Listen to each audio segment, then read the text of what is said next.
اللہ اکبر وما اللہ بغافل عما تعملون۔ اللہ فرماتا ہے کہ اللہ غافل نہیں ہے، جو کچھ تم عمل کرتے ہو نا، اللہ غافل نہیں ہے۔ لگا لو ہینڈ فری، کوئی مسئلہ نہیں ہے، چھپ چھپ کے تم بد نظریاں کر لو، اللہ غافل نہیں ہے تمہارے عملوں سے، تمہاری تنہائیوں سے، اللہ غافل نہیں ہے۔ یقین جانے ایک چیز ہے، اگر وہ بھی ہمارے سینوں سے نکل گئی نا تو سمجھ لے ہم برائی چھوڑ ہی نہیں سکتے۔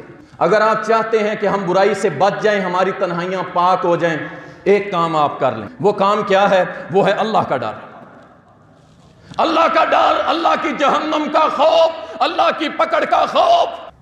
جب دل کرے نا چھپ کے کوئی گناہ کرنے کا، فوراً سوچ لینا اگر اسی حال میں میری موت ہو گئی اور مرنے کے بعد میں قبر میں رب کے سامنے کس منہ سے پیش ہوں گا۔ اور جب اللہ کا ڈر نکل جائے پھر اماں ابے سے ڈرنے کی ضرورت نہیں ہے، پھر بہن بھائیوں سے ڈرنے کی ضرورت نہیں ہے، پھر استادوں سے ڈرنے کی ضرورت نہیں ہے۔ اور اگر تم ان سے ڈرتے ہو اور اللہ سے نہیں ڈرتے تو پھر اپنے ایمان کی فکر کرو کہ تم کھڑے کہاں ہو۔